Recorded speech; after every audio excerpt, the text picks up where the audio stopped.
Mahmudur Rahman sir বলছিলেন যে তারেক রহমান দেশে ছিলেন না, তাই তিনি জানেন না যে দেশে কি হয়েছে।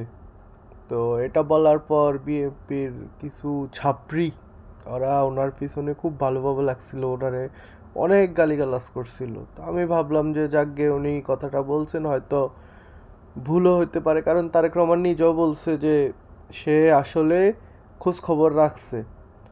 তো এখন গত কয়েকদিন তার ভাষণ শুনে মনে হইতেছে সে আসলে কেমন খোঁজ খবর রাখছে এটা এখন বোঝা যাইতেছে। উনি যদি সত্যি খোঁজ খবর রাখা থাকতেন তাহলে উনি কুমিল্লায় নতুন করে ইপিজেড করার কথা বলতেন না। যে যশোরে চিনিকল নাই, উনি ওইখানে পুরানা চিনিকল চালু করার কথা বলতেন না।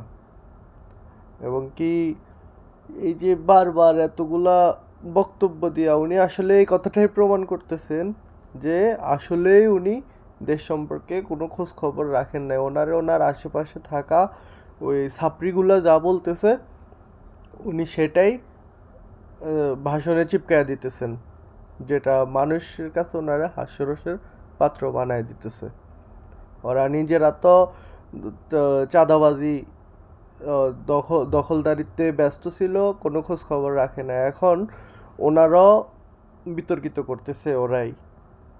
দেখা যাক বিএনপির কপালে কি হয় যেভাবে চলতেছে।